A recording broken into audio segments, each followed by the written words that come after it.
গতকাল ঈদের দিন জামালপুরের দেওয়ানগঞ্জে এই ভাসমান ব্রিজ উল্টে 5টা শিশুর মৃত্যু। 14 বছরের শিশু আবিরকে এইমাত্র এই গোরস্থানে দাফন করা হলো। আপনারা জানেন যে গতকাল ঈদের দিন জামালপুরের দেওয়ানগঞ্জে এই ভাসমান ব্রিজ উল্টে 5টা শিশুর মৃত্যু। এবং এর চেয়ে কষ্টের বিষয় হলো, মানুষ ভিডিও করতেছে কিন্তু কেউ বাঁচাইতে যায় নাই, বুঝতেও পারে নাই যে এরকম কিছু হয়ে যাবে।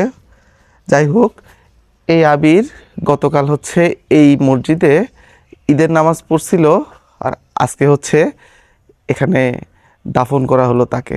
জীবনটা খুবই ক্ষণস্থায়ী, জীবনের মূল্য দিতে হবে। প্রশাসনিক যে ব্যর্থতা বা অসতর্কতা, এটা জবাব আসলে কাকে দিব?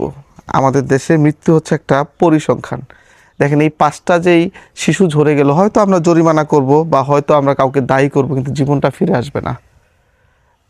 আমরা এই ভুলগুলো কবে শুধরাবো এই দেশে?